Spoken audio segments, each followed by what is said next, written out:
Front line set. As we're ready now for the high school boys distance medley relay.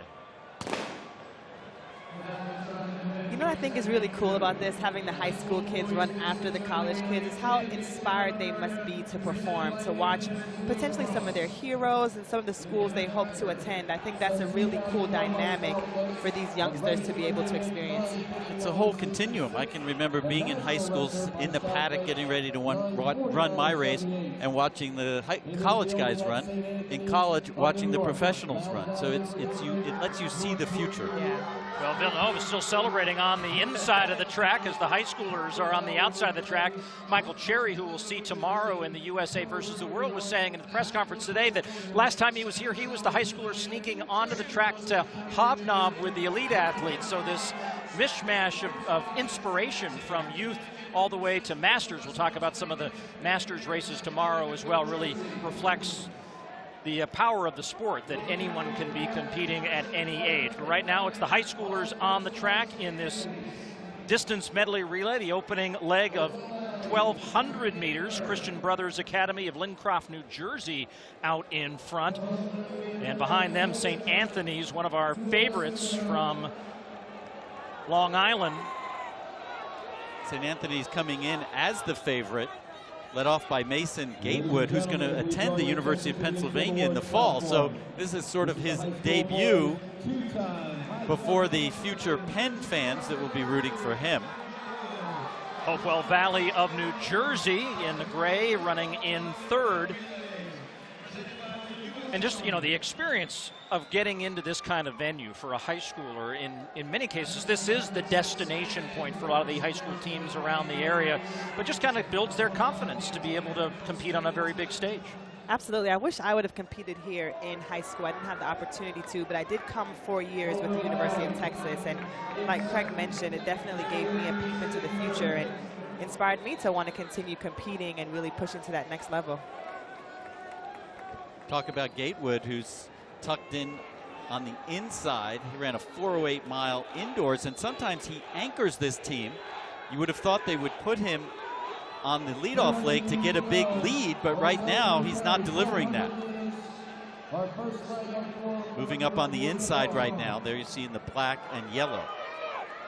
We expected to see Team B, Loudoun Valley, in the mix as they battled it out with St. Anthony's during the indoor season, the second and third fastest times in the country during the indoor season. And Loudoun Valley is in that lead group, but kind of tucked in the middle of the pack, now moving into fourth in the light-colored singlet as they come off the turn, and you see the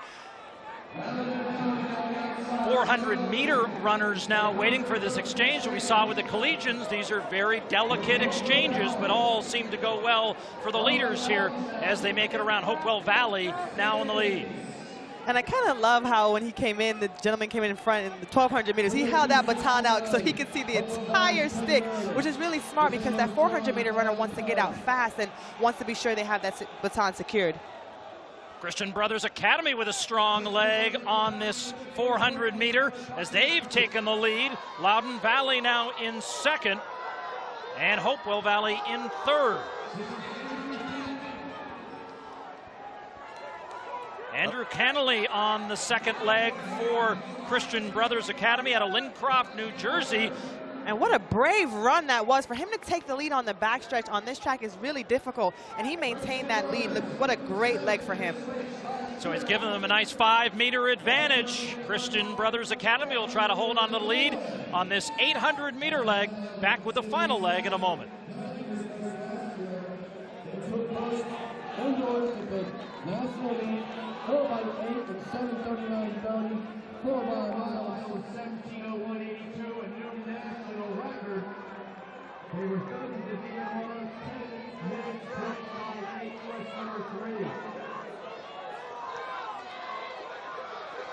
This is Stephen Hucker, carrying the stick for Loudoun Valley. Kenny Zeno for Christian Brothers Academy. Hunter now.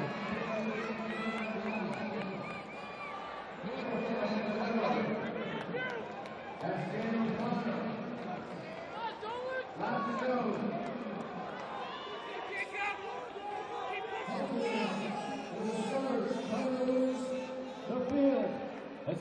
pace the scoreboard.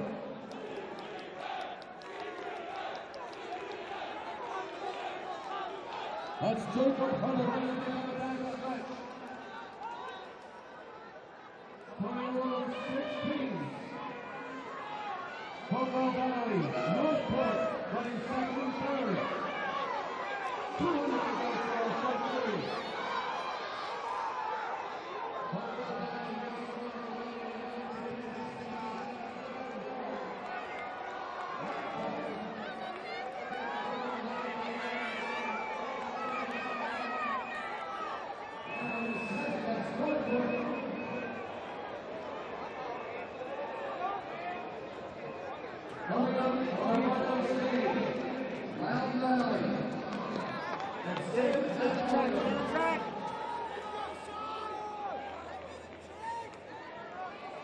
Apfolder, 409 Milo, followed by Northport's Isaiah Claiborne.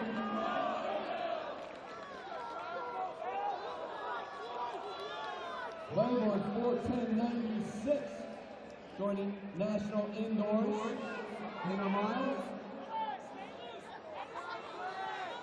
Hopewell Valley sitting in third.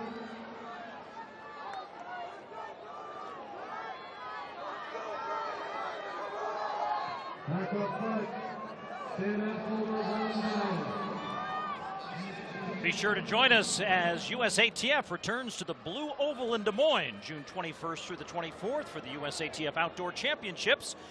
Watch as athletes compete for national titles and visit drinktix.com/USATF for ticket information. And we'll check in on the Blue Oval tomorrow in our coverage of the Drake Relays as part of a Super Saturday of track and fields. We come back now to this high school boys distance medley relay. This is Loudoun Valley of Virginia with the lead, being chased by Northport of New York on Long Island. That's Sam Apfolder from Loudoun Valley in the lead. He's run a 4:09 mile a year ago. Elijah Claiborne in second is a 4:15 miler, so he has a lot of work to do. He got the baton behind. I'll give some credit too in Loudoun Valley. While we were away at the break, Jacob Hunter with a strong 800-meter leg.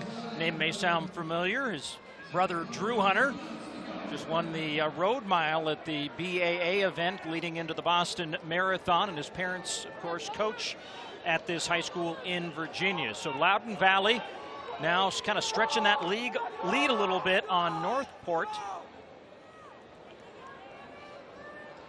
And St. Anthony's trying to close the gap just a bit in third. Hopewell Valley of Pennington, New Jersey is in fourth. Hopewell Valley's anchor Sean Dolan, the son of the University of Pennsylvania coach Steve Dolan, and his brother Tim Dolan ran the 800 leg. So a family affair here for the Dolans.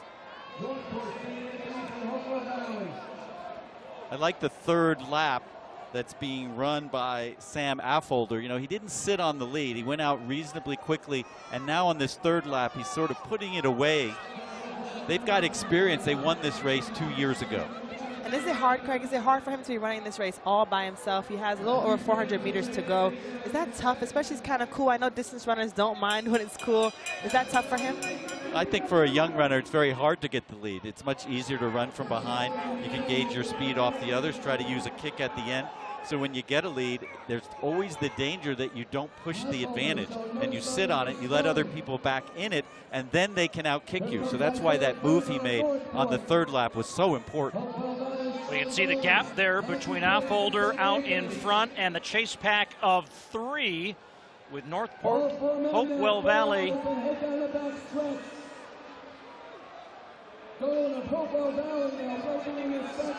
And Hopewell just kind of trying to reel them back in. St. Anthony's in tow in third, and with every stride, the gap is closing on Loudoun Valley. This race is not over yet. This is Dolan. We mentioned that his father is the coach here at the University of Pennsylvania. He takes a quick look. He's going to win this race. Well, this race changed dramatically in the final 150 meters. As Affolter will take the victory here, and we look at the time, and we'll wait for the official time to see if this perhaps is also a new Penn Relays record.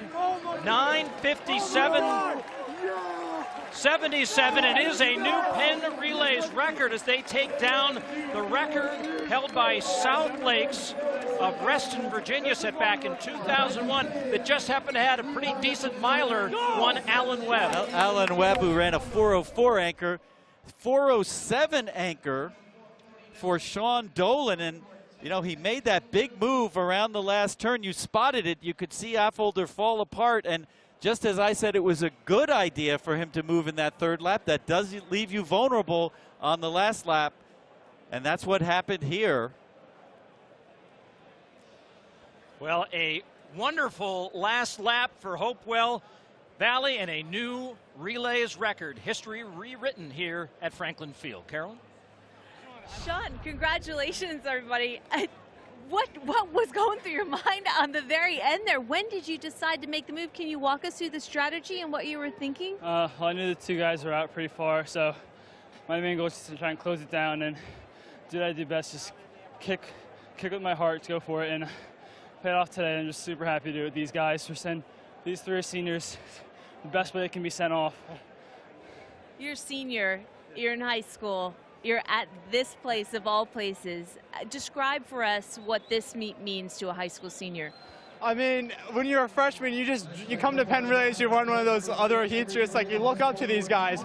I never thought in a million years we would be one of those guys crossing the line in first at the Championship of America. Congratulations to all of you guys on the new Penn Relays record. Paul? Well, great reason to smile.